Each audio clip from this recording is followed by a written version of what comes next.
हकीम Isaiah Isaiah फोटोआं तकाते ने बंदा समझदा कि वाकई मैं ऐसे तरह ही हो जाऊंगा जिस तरह फोटोआं च नज़र आवन लगी है चीज़।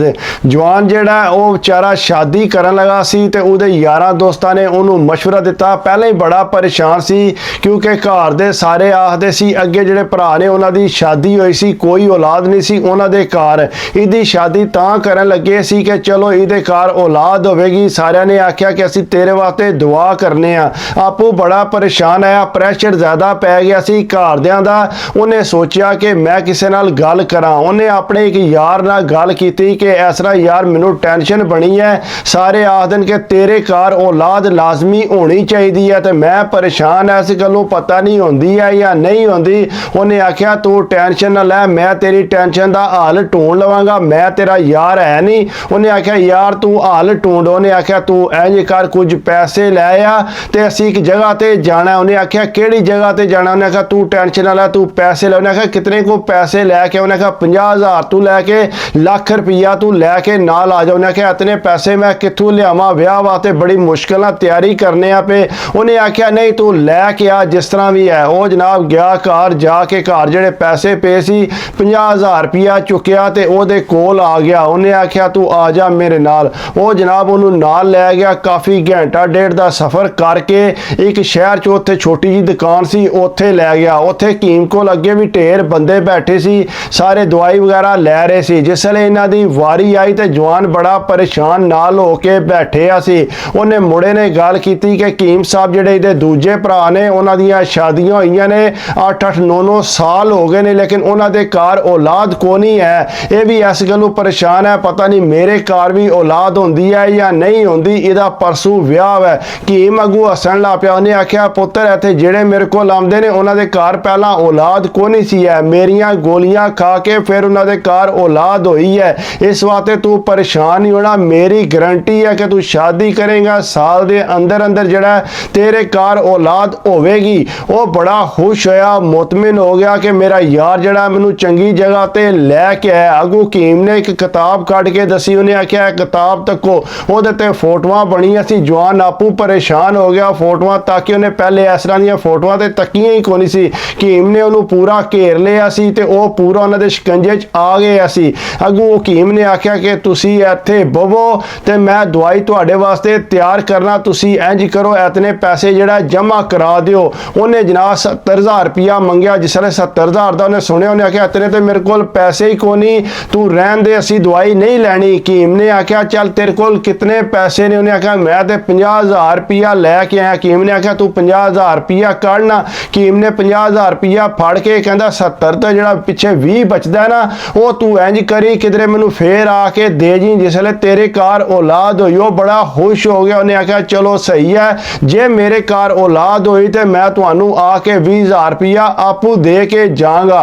वो जनाब हकीम जड़ा जाके दवाई तैयार करन लग पिया। उन्हें लंगरी सोटा लिया ते विच गोलियां बनानियां शुरू कर दित्तियां। चंगियां मोटियां मोटियां ने गोलियां बनाईयां।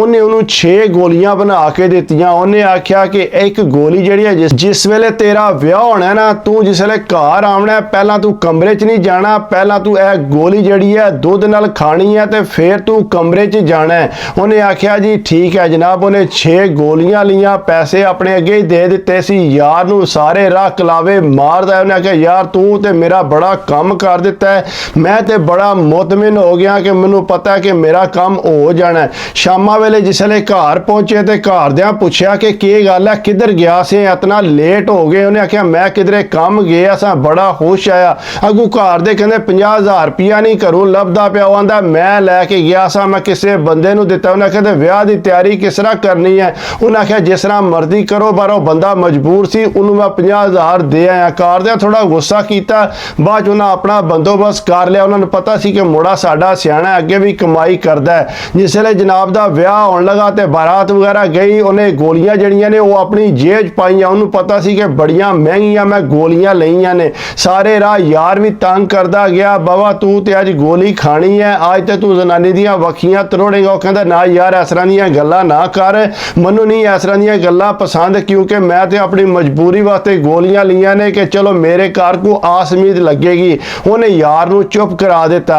अगू जनाब जिसले बारात उत्थे पहुंची, सारे राह बड़ा परेशान सी क्योंकि ਉਹਨੂੰ ਸਮਝ ਨਹੀਂ ਸੀ ਆ ਰਹੀ ਕਿ ਮੈਂ ਕਿਸ ਟਾਈਮ ਘਰ ਜਾ ਕੇ ਗੋਲੀ ਖਾਂ। ਅੱਗੂ ਜਿਹੜੀ ਦੁਲਹਨ ਦੀਆਂ ਭੈਣਾਂ ਨੇ ਉਹ ਜੇਬ 'ਚ ਹੱਥ ਮਾਰਦੀਆਂ ਸੀ, ਬਾਰ-ਬਾਰ ਜਿਹੜਾ ਇਹ ਜੇਬ ਤੇ ਹੱਥ ਰੱਖ ਲੈਂਦਾ। ਜ਼ਾਹਰੀ ਗੱਲ ਹੈ ਉਹਨੂੰ ਪੈਸਿਆਂ ਦੀ ਫਿਕਰ ਨਹੀਂ ਸੀ ਹੈ, ਉਹਨੂੰ ਗੋਲੀਆਂ ਦੀ ਫਿਕਰ ਹੈ। ਬਹਰਹਾਲ ਜਿਸ ਤਰ੍ਹਾਂ ਕਿਸ ਤਰ੍ਹਾਂ ਵੀ ਹੈ ਉੱਥੋਂ ਜਿਹੜਾ ਦੁਲਹਨ ਲੈ ਕੇ ਘਰ ਆਇਆ, ਜੋ ਜਨਾਬ ਸਾਰੇ ਬੈਠੇ ਸੀ। ਇਹ ਦੁਲਹਨ ਕਮਰੇ 'ਚ ਗਈ ਹੈ ਤੇ ਇਹ ਕਹਿੰਦਾ ਜੀ ਮੈਨੂੰ ਦੁੱਧ ਦਾ ਗਲਾਸ ਲੈ ਕੇ ਦਿਓ। ਭੈਣਾਂ ਹੱਸਣ ਲੱਗ ਪਈਆਂ। ਉਹਨੇ ਆਖਿਆ ਭਰਾਵਾ ਤੂੰ ਤੇ ਇਹ ਕਮਰੇ 'ਚ ਨਹੀਂ ਗਿਆ, ਪਹਿਲਾਂ ਹੀ ਦੁੱਧ ਪੀਣ ਲੱਗ ਪਏ, ਜਾ ਕੇ ਜ਼ਨਾਨੀ ਨੂੰ ਆ ਤੇਰੇ ਵਾਸਤੇ ਦੁੱਧ ਲੈ। ਉਹਨੇ ਆਖਿਆ ਜਾ ਤੂੰ ਲੈ ਕੇ ਆ। ਜਿਸ ਵੇਲੇ ਉਹ ਗਈ ਭੈਣ ਦੁੱਧ ਦਾ ਗਲਾਸ ਲੈ ਕੇ ਆਈ ਤੇ ਜਵਾਨ ਜਿਹੜਾ ਗਲਾਸ ਫੜ ਕੇ ਤੇ ਸੈਡੇ ਹੋ ਗਿਆ। ਜਾ ਕੇ ਹਕੀਮ ਦੀ ਗੋਲੀ ਖਾਦੀ, ਖਾ ਕੇ ਤੇ ਫੇਰ ਆ ਕੇ ਬੰਦਿਆਂ 'ਚ ਬਹਿ ਗਿਆ, ਗੱਪਾਂ ਛੱਪਾਂ ਲਾਣ ਲੱਗ ਪਿਆ। ਅੱਧਾ ਕੁ ਘੰਟਾ ਗੁਜ਼ਰਿਆ ਤੇ ਆਪਣਾ ਸਿਰ ਪਕੜਨ ਲੱਗ ਪਿਆ। ਭੈਣ ਨੇ ਪੁੱਛਿਆ ਕਿ ਕੀ ਹੋਇਆ? ਕਹਿੰਦਾ ਮੇਰਾ ਸਿਰ ਪਿਆ ਦੁਖਦਾ, ਮੈਨੂੰ ਕੋਈ ਸਮਝ ਨਹੀਂ ਆਉਂਦੀ ਵੀ ਯਕਦਮ ਦੁੱਧ ਪੀਣ ਨਾਲ ਮੇਰਾ ਸਿਰ ਦੁਖਣ ਲੱਗ ਪਿਆ। ਉਹਨਾਂ ਆਖਿਆ ਤੈਨੂੰ ਗੈਸ ਹੋ ਗਈ ਹੈ।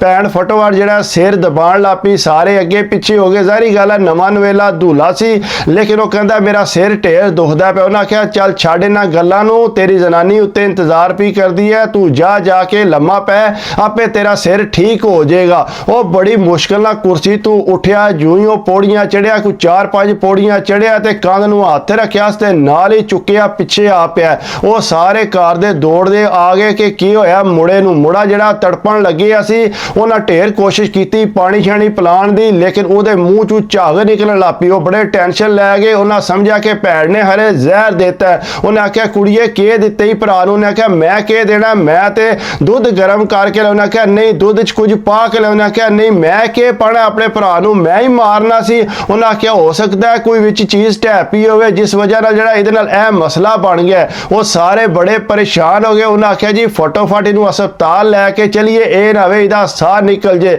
ਉਹ ਦੁਲਹਨ ਵਿਚਾਰੀ ਜਿਹੜੀ ਆ ਉੱਤੇ ਬਹਿ ਕੇ ਇੰਤਜ਼ਾਰ ਵੀ ਕਰਦੀ ਸੀ ਕਿ ਉਹ ਕਿਸ ਟਾਈਮ ਆਵੇ, ਉਹਨੂੰ ਤੇ ਖਬਰ ਹੀ ਕੋਈ ਨਹੀਂ ਸੀ ਕਿ ਇਹ ਮਸਲਾ ਬਣ ਗਿਆ। ਉਹ ਜਨਾਬ ਫਟੋਫਟ ਉਹਨੂੰ ਹਸਪਤਾਲ ਲੈ ਕੇ ਗਏ। ਜਾ ਕੇ ਡਾਕਟਰ ਨੇ ਪੁੱਛਿਆ ਕਿ ਇਹਨੂੰ ਹੋਇਆ ਕੀ ਹੈ, ਇਹਨੇ ਜ਼ਹਿਰ ਖਾ ਲਿਆ। ਉਹਨਾਂ ਆਖਿਆ ਜੀ ਸਾਨੂੰ ਕੋਈ ਪਤਾ ਨਹੀਂ, ਭੈਣ ਲੈ ਕੇ ਆਈ ਹੈ, ਦੁੱਧ ਦਾ ਗਲਾਸ ਪੀਤਾ ਸੂ ਤੇ ਨਾਲ ਹੀ ਕਹਿੰਦਾ ਮੇਰੇ ਸਿਰ 'ਚ ਦਰਦ ਹੋਣ ਲੱਗ ਪਿਆ। ਜੋ ਹੀ ਪੌੜੀਆਂ ਚੜਿਆ ਪਿੱਛਾ ਢਹਿ ਪਿਆ। ਉਹ ਡਾਕਟਰ ਕਹਿੰਦਾ ਇਹ ਭੈਣ ਨੇ ਤਾਂ ਨਹੀਂ ਕੋਈ ਸ਼ੈ ਪਾ ਕੇ? ਉਹਨੇ ਕਿਹਾ ਭੈਣ ਕਿਸ ਤਰ੍ਹਾਂ ਪਾ ਸਕਦੀ ਹੈ, ਭੈਣ ਤੇ ਬੜਾ ਇਹਦੇ ਨਾਲ ਪਿਆਰ ਕਰਦੀ ਹੈ। ਉਹਨੇ ਆਖਿਆ ਬਹਰਹਾਲ ਸਾਨੂੰ ਪੁਲਿਸ ਬੁਲਾਣੀ ਪੈਣੀ ਹੈ ਤਾਂ ਅਸੀਂ ਜਿਹੜਾ ਅੱਗੇ ਟੁਰਾਂਗੇ। ਉਹਨਾਂ ਪੁਲਿਸ ਬੁਲਾਈ, ਪੁਲਿਸ ਨਾਲ ਗੱਲਬਾਤ ਕੀਤੀ ਤੇ ਉਹਨਾਂ ਨੂੰ ਪਤਾ ਲੱਗਾ ਭੈਣ ਨੇ ਤੇ ਕੁਝ ਨਹੀਂ ਕੀਤਾ। ਅੱਗੂ ਘਰਦਿਆਂ ਸੋਚਿਆ ਕਿ ਚਲੋ ਇਹ ਮੁੰਡੇ ਦੀਆਂ ਜੇਬਾਂ 'ਚ ਜਿਹੜੀਆਂ ਕੋਈ ਚੀਜ਼ਾਂ ਹਨ ਉਹ ਕੱਢ ਲਈਏ, ਕਿਉਂਕਿ ਡਾਕਟਰ ਨੇ ਅੰਦਰ ਖੜਨਾ, ਇਹ ਨਾ ਕੋਈ ਗੁੰਮ ਹੀ ਜਾਣ। ਜ਼ਾਹਰੀ ਗੱਲ ਹੈ ਨਵਾਂ ਉਹਦਾ ਵਿਆਹ ਹੋਇਆ ਸੀ। ਜਿਸ ਵੇਲੇ ਉਹਨਾਂ ਜੇਬ 'ਚ ਹੱਥ ਮਾਰਿਆ ਤੇ ਵਿੱਚੋਂ ਹਕੀਮ ਦੀਆਂ ਗੋਲੀਆਂ ਨਿਕਲੀਆਂ, ਉੱਤੇ ਸਟicker ਲੱਗੇ ਆ। ਉਹ ਸਾਰੇ ਤਾਕੇ ਪਰੇਸ਼ਾਨ ਹੋ ਗਏ। ਉਹਨਾਂ ਡਾਕਟਰ ਨੂੰ ਦੱਸਿਆ ਕਿ ਇਹ ਗੋਲੀਆਂ ਇਹਦੀ ਜੇਬ 'ਚੋਂ ਨਿਕਲੀਆਂ ਨੇ। ਉਹ ਡਾਕਟਰ ਤਾਕੇ ਆਪਣੇ ਮੱਥੇ ਤੇ ਹੱਥ ਮਾਰਨ ਲੱਗ ਪਿਆ। ਉਹਨੇ ਆਖਿਆ ਇਸ ਬੇਵਕੂਫ ਨੇ ਤੇ ਹਕੀਮ ਦੀ ਦਵਾਈ ਖਾਧੀ ਹੈ। ਘਰ ਦੇ ਕਹਿੰਦੇ ਤਾਂ ਹੀ ਇਹ ਰੁਪਿਆ 50,000 ਘਰੋਂ ਲੈ ਕੇ ਗਿਆ ਸੀ।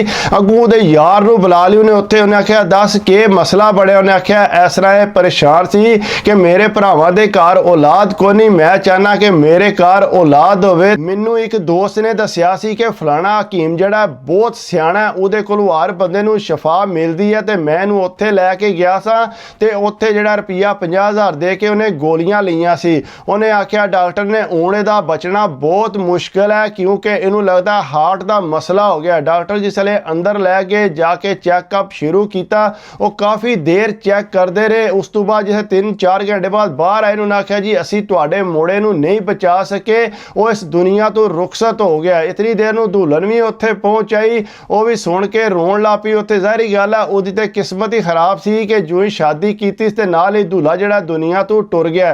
ਘਰ ਦੇ ਵੀ ਉੱਥੇ ਰੋਣ ਲੱਗ ਪਏ। ਜ਼ਾਹਰੀ ਗੱਲ ਹੈ ਉਹਨਾਂ ਨੂੰ ਟੈਨਸ਼ਨ ਬਣ ਗਈ।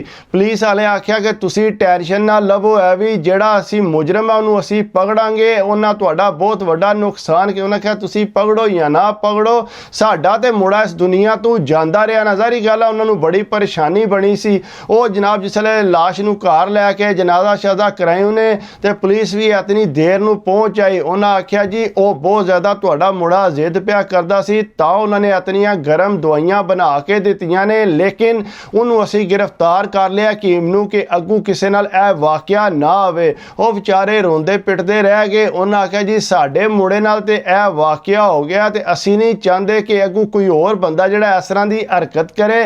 ਇਸ ਵਾਸਤੇ ਕੋਸ਼ਿਸ਼ ਕਰਨੀ ਹੈ ਕਿ ਸਾਰਿਆਂ ਤੱਕ ਇਹ ਗੱਲ ਪਹੁੰਚੇ। ਬਾਕੀ ਇਹ ਹੈ ਕਿ ਮੈਂ ਤੇ ਗੱਲ ਪਹੁੰਚਾ ਦਿੱਤੀ ਹੈ, ਲੇਕਿਨ ਤੁਸੀਂ ਵੀ ਕੋਸ਼ਿਸ਼ ਕਰਿਆ ਕਰੋ, ਮੇਰੀ ਵੀਡੀਓ ਨੂੰ ਲਾਈਕ ਕਰਿਆ ਕਰੋ, ਕਮੈਂਟਸ ਕਰਿਆ ਕਰੋ, ਸਬਸਕ੍ਰਾਈਬ ਕਰ ਦਿਓ ਤੇ ਦਿਲ ਖੁਸ਼ ਹੁੰਦਾ ਹੈ। ਬਾਕੀ ਆਪਣੀ ਸਿਹਤ ਦਾ ਖਿਆਲ ਰੱਖਿਆ ਕਰੋ।